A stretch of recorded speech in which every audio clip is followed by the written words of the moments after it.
100 দিনের কাজের টাকা না পাওয়ার জন্য দায়ী রাজ্য সরকার। মালদায় এসে বললেন কেন্দ্রীয় গ্রাম উন্নয়ন প্রতিমন্ত্রী কপিল মোরেশ্বর পাটিল।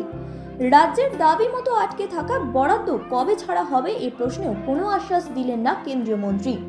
তার অভিযোগ 100 দিনের প্রকল্পের রাজ্যেরই গাফিলতি রয়েছে, জবাব তাঁদেরকেই দিতে হবে, এর মধ্যে কোনো রাজনীতি নেই। তাছাড়া শুধু পশ্চিমবঙ্গের টাকা আটকে রাখা হবে কেন? রামলালার প্রাণ প্রতিষ্ঠার প্রসঙ্গে তিনি বলেন, অযোধ্যায় রাম মন্দিরকে ঘিরে আবেগ রয়েছে, তবে বিজেপি রামের আবেগ নয়, মোদীর নেতৃত্ব আর উন্নয়ন কর্মসূচিকে সামনে রেখে লোকসভা নির্বাচনে এগোবে। এদিকে 100 দিনের প্রকল্পের টাকা আটকে রাখা নিয়ে কেন্দ্রীয় মন্ত্রীর দাবিকে নস্যাৎ করেছেন রাজ্যের দুই মন্ত্রী বেচারাম মান্না ও সাবিনা ইয়াসমিন। এদিন মালদায় রাজ্যের দুই প্রতিমন্ত্রী 100 দিনের প্রকল্প টাকা আটকে রাখা নিয়ে কেন্দ্রের ভূমিকায় সরব হন।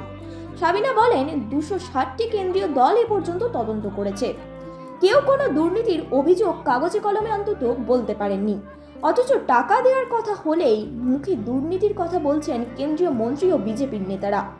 যেখানে দুর্নীতি হয়েছে তা প্রমাণ করুন, বাকি অংশের টাকা ছাড়ুন। কেন্দ্রীয় মন্ত্রীকে আক্রমণ করে পাল্টা দাবি সাবিনা ইয়াসমিনের।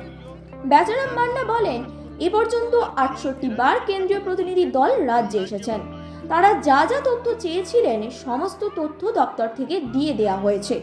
এরপরও রাজনৈতিক উদ্দেশ্যে প্রণোদিতভাবে বাংলার টাকা আটকে রাখা হয়েছে। তৃণমূল কংগ্রেসকে ঘায়েল করতে চাইছে বিজেপি। রাজ্যের মানুষ সব বোঝেন, এখন উদ্দেশ্য প্রণোদিতভাবে কেন্দ্রের মন্ত্রীরা রাজ্যের উপর দায় চাপাচ্ছেন।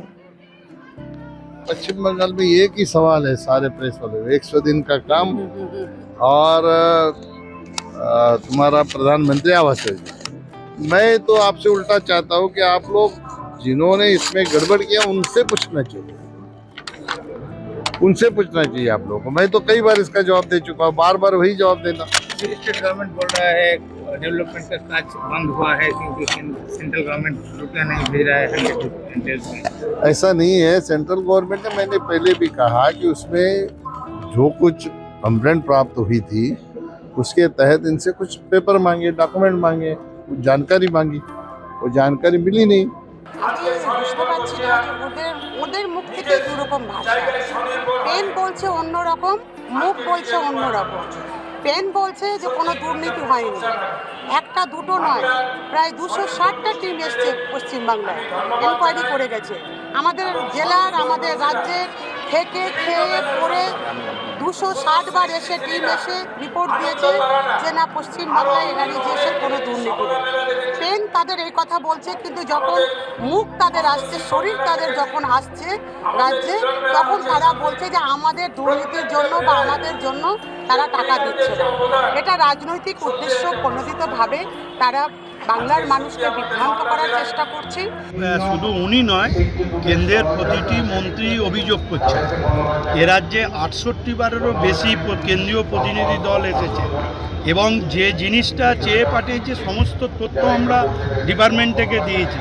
তা সত্ত্বেও তারা ইচ্ছাকৃতভাবে রাজনৈতিক উদ্দেশ্য প্রণীত হয়ে শুধুমাত্র তৃণমূল কংগ্রেসকে রাজনৈতিকভাবে ঘায়েল করার জন্য কেন্দ্রীয় সরকার 100 দিনের কাজের টাকা বন্ধ করে দিয়ে নিজেদের দোষ ঢাকতে এখন এই অভিযোগগুলো তুলছে। এই অভিযোগ বাংলা